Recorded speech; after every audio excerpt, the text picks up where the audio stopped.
In this video, I'm going to give you a UFO disclosure update for the new year 2019. I highly recommend that you watch till the very end because I'm going to give you a level 11 bombshell at the very end.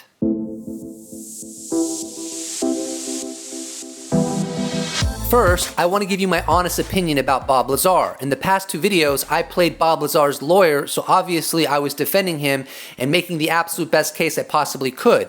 But now that my lawyer cap is no longer on my head, I can give you my honest opinion. I lean toward one of two possibilities. In the first possibility, I lean toward him having actually worked at S4, back engineering alien spacecraft. In the second possibility, I lean toward he was hired by the US government as a disinformation agent to release disinformation, perhaps to throw the Russians and Chinese off in trying to back engineer this technology, or something even more exotic than that. The reason I am skeptical that Bob Lazar is just some kind of self-made fraud is because there are certain key data points surrounding his story. In particular, very shortly after George Knapp aired his tape of him coming forward on KLAS TV, George Knapp received 6 different phone calls from 6 different witnesses that wanted to share further information to help validate what Bob Lazar was talking about.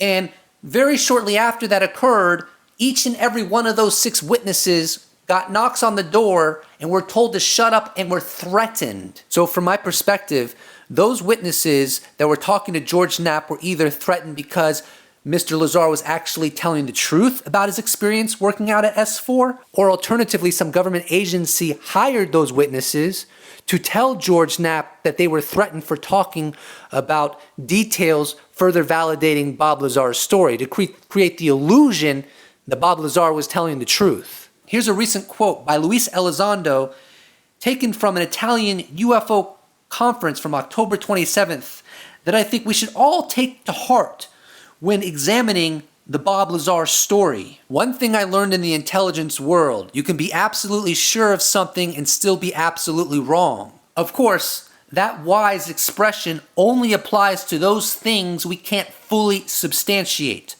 For example, I am 100% certain that water boils at 212 Fahrenheit. I am also 100% certain that our sun is roughly 93 million miles from the Earth.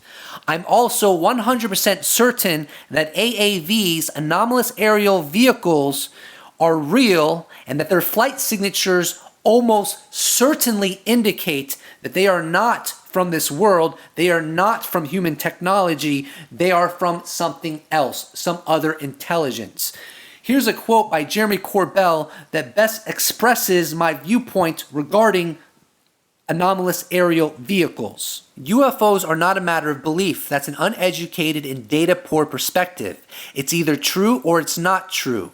The quote-unquote belief perspective is eloquently challenged by an informational, data-rich reality that the social consensus needs to catch up to.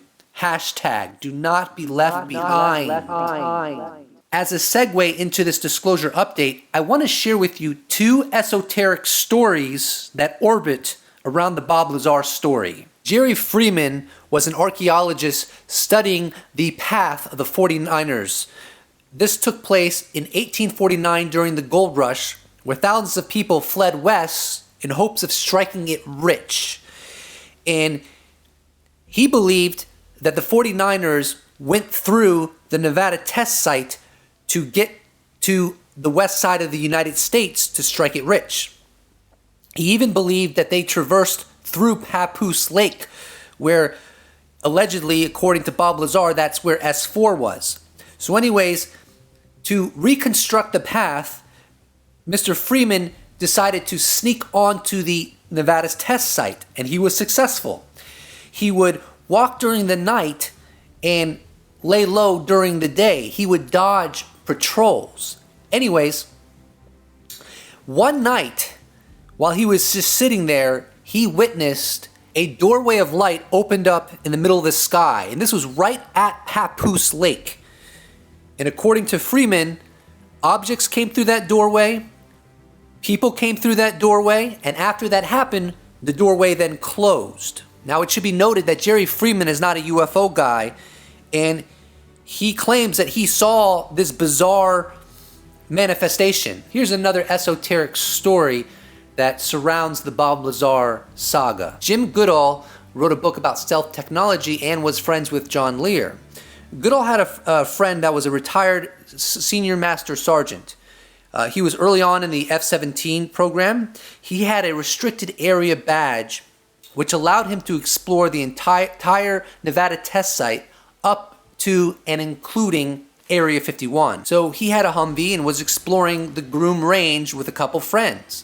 They happened to drive onto Papoose Lake, and all of a sudden, out of nowhere, men in black with weapons in their hands are pointing them at the Humvee, everyone on the Humvee. They have no idea where they came from.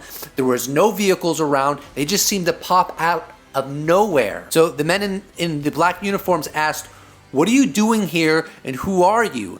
And they said, "Well, we just had some downtime and we wanted to explore the area." Then the men in the uniform looked at them and said, "Don't ever come back here again and leave." Let's assume Jerry Freeman and Jim Goodall are completely accurate in their stories, and I personally would not discount them. Why is there this weird paranormal manifestation occurring where S4 and the 9 alien spacecraft were allegedly stored in 9 hangarettes camouflaged into the mountain at Papoose Lake? May I suggest that these strange and unusual incidents may be somehow connected to the extraterrestrial presence on our planet? A story that Bob Lazar has shared publicly that is not widely circulated is that Bob Lazar has said that he believes that the 9 flying saucers that were being studied at S4 were discovered during an archaeological excavation. He says he doesn't know this is the case, but somewhere in his subconscious mind, he remembers his superiors muttering about where these craft were discovered and that they were actually discovered during an archaeological excavation. If Lazar's suspicion is correct on how these flying saucers were discovered, then I submit to you that whatever civilization left them there probably didn't leave them there because they were in a big hurry and had to get out of town. I would say much more likely is they left them wherever they left them strategically so that at a certain point in time, there would be a civilization on Earth that would find them and salvage them and subsequently study the technology. Perhaps the civilization that left those saucers for Earthlings to discover has been continuing to monitor planet Earth. Perhaps what Jerry Freeman witnessed while he was right around Papoose Lake and he looked up at night and he saw a door of light open and he saw objects and people coming through it. Perhaps what he witnessed was a manifestation of the monitoring that the civilization was undertaking that actually left the saucers to be salvaged by human beings. There's a pretty popular notion going around regarding the aliens or the others' interest in humanity, and even Dr. Michio Kaku is fond of this perspective, which I personally do not find very compelling. And the notion goes like this: well, humanity are basically the equivalent of ants in comparison to the alien intelligence that's visiting us. So therefore, the aliens are not interested in us mere ants at all. However, the way the AAVs, anomalous aerial vehicles, interact with humanity on this planet strongly suggests, in my opinion, that whatever intelligence is behind these anomalous aerial vehicles is very interested in mankind as a whole. Here, George Knapp underscores a point that I often emphasize on this channel. The fact is that the true architects of the secrecy is not just our government or your government, it's the visitors. They are the ones that could make the demonstration. They could land on the White House lawn if they wanted to. They don't. Instead, they give us these tiny glimpses of other realities as if they are leading us along, preparing us slowly over time to realize that the nature of reality itself is far different from what we suspect. The stringing us along is actually a hyper explicit indication, in my opinion, that the alien intelligences are really involved and interested in humanity. If they weren't interested, then I think they would manifest in one of two of these ways. One of the ways they might manifest if they're not interested is they would just completely cloak themselves. Now, someone could argue that means they are interested, but in some sense, if they completely cloak themselves and we didn't know they were there, that would represent they don't give a damn about humanity. The other way they could manifest in our atmosphere, if they just didn't give a crap about humanity and we were basically ants to them and they have no concern or interest in us, is they would not cloak themselves, but they also wouldn't be careful about how they appear. They would fly over the Super Bowl and not have any concern with the impact such a manifestation would have. They could land anywhere at any time. 3-mile-long triangles could just float across the sky and they'd be like, I don't care how that impacts humanity, but they don't do that. Short correction, there have been isolated incidents where giant triangular-shaped craft have indeed floated across the sky, such as the Phoenix Lights. But they're very rare and they seem very calculated. And so when this other intelligence does engage these sort of activities, they seem to do so in a very particular, planned, and meticulous way. My personal suspicion is that this intelligence or these intelligences are harnessing an advanced AI algorithm utilizing incomprehensible computing power so that the way they interact with our Earth is done meticulously so that it impacts us in a precise way that they deem that is according to their intention. Now, is it a good intention? Is it a bad intention? Who knows? And quite frankly, 2019 may be the year that eons of a more covert methodology of interacting with humanity becomes more open. In other words, as human society becomes more open to their presence, to their reality, them in turn reciprocate and become more open to us. Since we're on the subject of how this unknown intelligence does indeed take strong interest in humanity, I want to share a few quotes from Luis Elizondo from an October Italian UFO conference where he shares data points that underscore what I've been saying, that this intelligence that is visiting us is interested in humanity. During the late 1960s, many advancements in our nuclear technology provided us a significant advantage. And coincidentally, there was an uptick in UAP sightings in and around these facilities.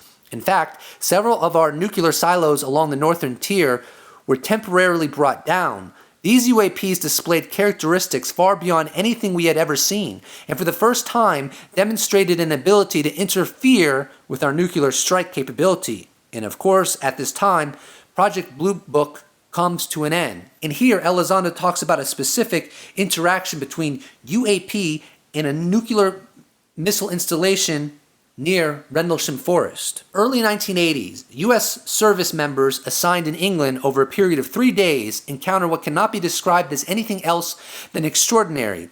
The events that occurred those 3 days make the movie Close Encounters of the Third Kind look amateur. Several of those individuals that were involved in that incident, I had the privilege of debriefing myself. Furthermore, information involving this incident within the next 4 months will be forthcoming, further giving the world a better appreciation of what occurred those 3 nights. The capabilities that were stored at that facility were highly sophisticated and may have even led to UAP interest. According to Luis Elizondo, in 2019, we are going to be getting fresh, new details regarding the Rendlesham Forest UAP event. On December 14th, George Knapp interviewed Luis Elizondo. Here is a sentiment Luis Elizondo shared. I think people would be surprised to know just how frequent and the volume in which these things are apparently recorded and observed by active duty military people on missions. Around the world, by the way. There's also some very interesting, I think, congruencies. Some interesting relationships that are just now really coming into light for the very first time. New information that I think if people found out would be very, very surprised. I think some people might be a little apprehensive and scratch their heads and say, wow, what does that mean for the rest of us? Other people might say, aha, I told you so. And here is an audio clip from a December 14th interview with George Knapp and Luis Elizondo. Elizondo hints that official interest in UFOs has been aroused. And for some people, this UAP issue, they're really learning about it for the first time, despite what they may have seen on popular TV or something like that, or maybe on a movie.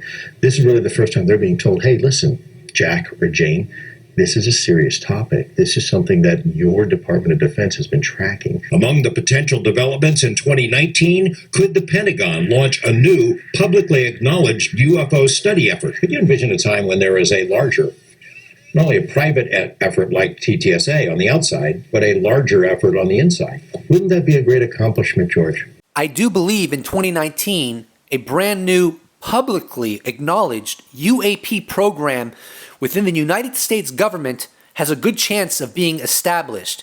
And I do feel like Luis Elizondo was hinting toward that in the previous clip that was just played. Beyond Elizondo's sentiment, why do I feel like there's a good shot that the United States will implement a public UAP program in 2019? I'm going to answer that with an audio clip taken from Jeremy Corbell's YouTube channel where Commander David Fravor was interviewed. There's false information out there that you were something like 20,000 feet closest you ever got to that. That is incorrect information. Oh, yeah.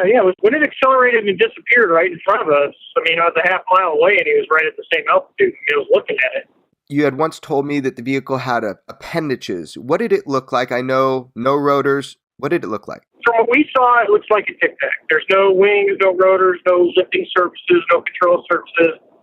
So just think of a 40-foot-long Tic Tac. When you look at the high-res video, that good luck finding it, but the original video that we had, so literally right off the jet recorders and putting on our monitor, so we're watching it on a 21-inch or 20-inch TV. You could see in the TV mode because the Wizzo, the backseat of the other airplane, is going between IR, which is the infrared mode, to an EO, which is electro-optical, which is TV. Black and white. When he goes into the TV mode, he's pretty zoomed in. You can see there's two little things that stick out of the bottom of it. In the IR mode, there's no visible plume, there's no heat. It's just a uniform temperature. If it was a jet engine, you'd see heat coming out one side. You don't see any of that.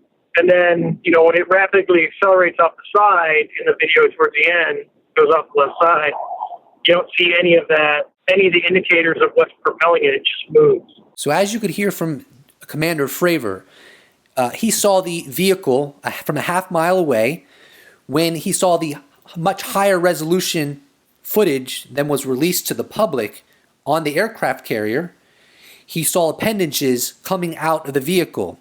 There were no wings, no rotors, no control surfaces.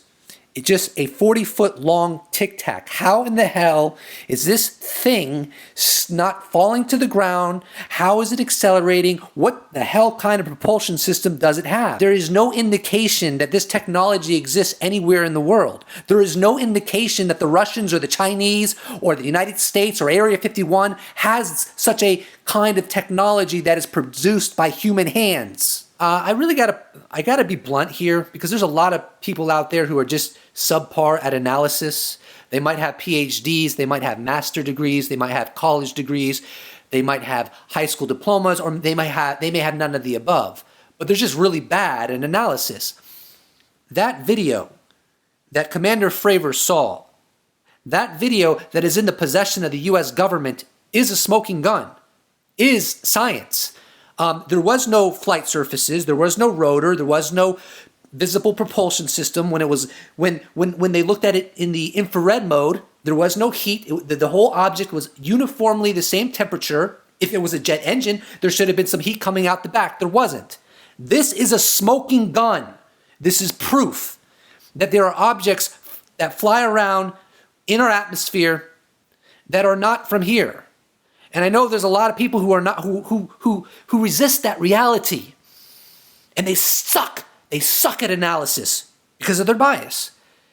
You're going to be in for a rude awakening in 2019. UFO Jesus told you so. So we know that Congress has been briefed. Commander Fravor has hinted toward this. Luis Elizondo has hinted toward this.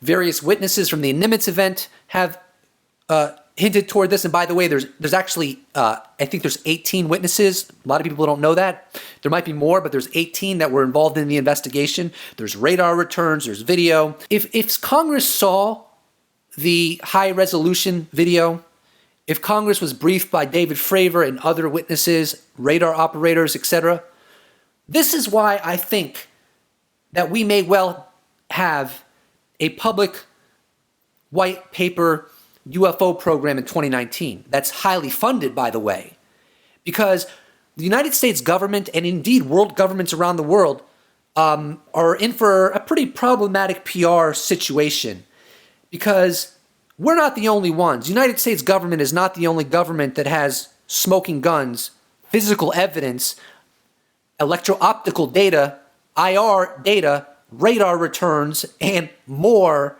So the feces will hit the fan in 2019. And part of the effort of the United States government to kind of cool the response to it might be to create a public UFO program. Here's a series of December 18th tweets that I dropped. We know, if you trust Fravor, which I do, that David Fravor saw a much higher resolution video of the Tic Tac UAP. I think it's probable that there are much higher resolution versions of the gimbal and go fast videos as well, and that there is much more footage than released. The existence of the much higher resolution and non-truncated versions of the Tic Tac, gimbal, and go fast videos is partly why the Pentagon is so sure that what's in those videos are not birds, balloons, or 737s, or any other silly attempt to explain them away.